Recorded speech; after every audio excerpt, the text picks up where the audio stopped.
CBC person's getting all set up too. Oh, that's CBC. Well, I know Recognize that, that but logo anywhere? There's a reporter just coming in now. Yeah. So she gets keeping people from the next to her. Yeah. Okay, let's get started. Rick, take your mask off. Yeah, I will. Good morning, everybody. It's a pleasure to welcome you today as the Kamloops-North Thompson NDP announces the next MLA from Kamloops-North Thompson to go to Victoria.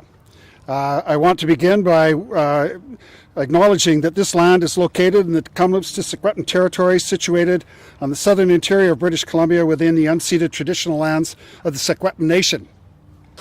And I would call on our good friend Dale Bass as our validator. Thank you. Thank you. I need my glasses to clear. Good morning. This is strange. Normally I'm over there with you guys waiting for this to end. This is actually the first time in about 40 years that I've been able to support a candidate. And I'm thrilled that it's my friend Sadie Hunter from Council. I'm supposed to tell you why she'd be a good MLA. And that's not hard, but we don't have enough time for that. Let me tell you this. She is the hardest working councillor that we have. She's smart. She's analytical. But more than that, she gets it. She gets what the people of Kamloops-North Thompson live. She's been a single mom. She's lived in subsidized housing. She's worried about daycare. She's traveled for healthcare. She's a small business person. She has such a full life that I think her history will resonate with anyone within the riding. And I'm really proud of her for stepping up to this. I'm going to miss her when she leaves council, but she's going to move on to be an incredible representative for the riding. She's going to be someone who really, really cares about people, who really listens to people, who doesn't just collect facts and process them and move on. She's going to listen to their stories, and she's going to feel their stories, and she's going to work with government and work with the bureaucracy to make sure that everyone is cared for within the riding. My only regret is I can't vote for her because I'm in the other riding. So you should hear from her now, so I'd like to welcome Sadie up to the mic.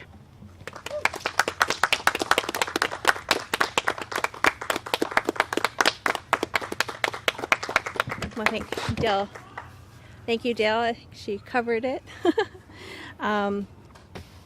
Hello, White. My name is Sadie Hunter, and I'm the BC NDP candidate running to be the next MLA for Kamloops-North Thompson. I'd like to acknowledge the privilege of speaking to you from the unceded traditional territory of the Secwepemc within the Secwepemc Ulu, and start by saying and acknowledging also that it's a critical time in BC and a critical time in the region. But if the pandemic has taught us one thing, is that government should be there to lift people up and fill in where they need help.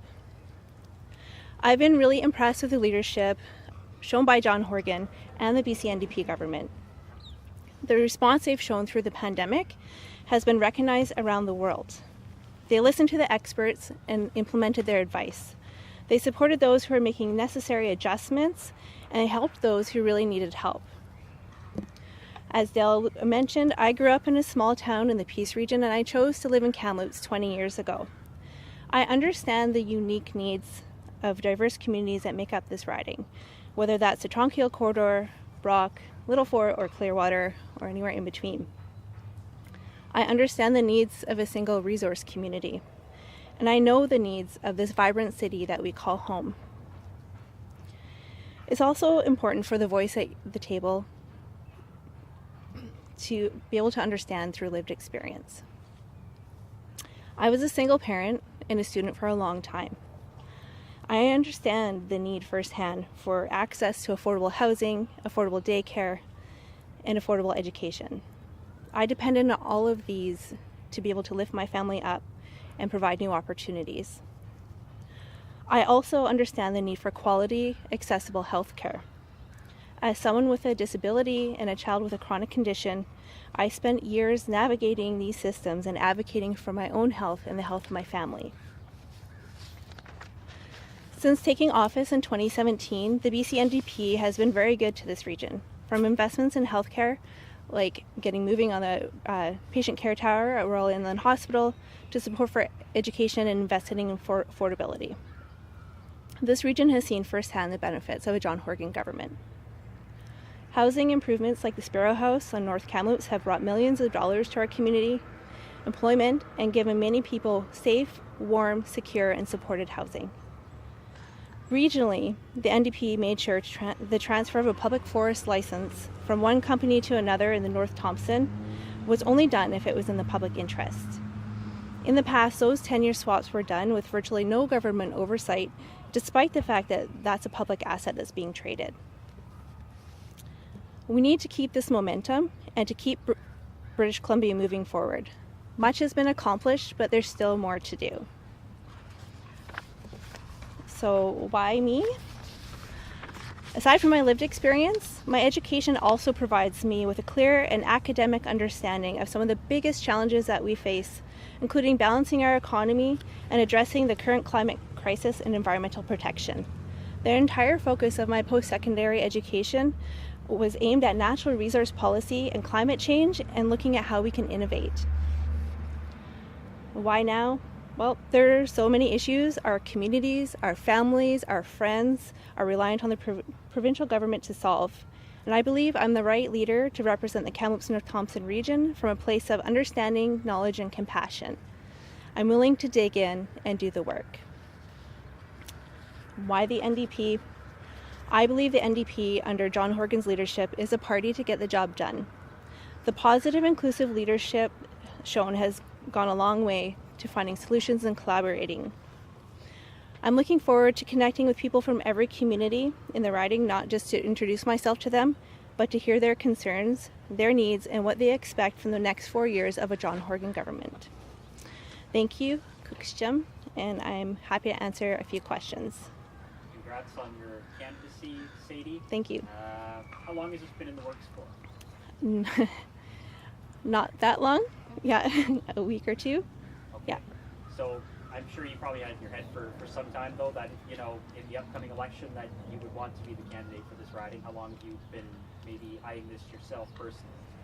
Honestly, and I will be, personally, it wasn't on my radar.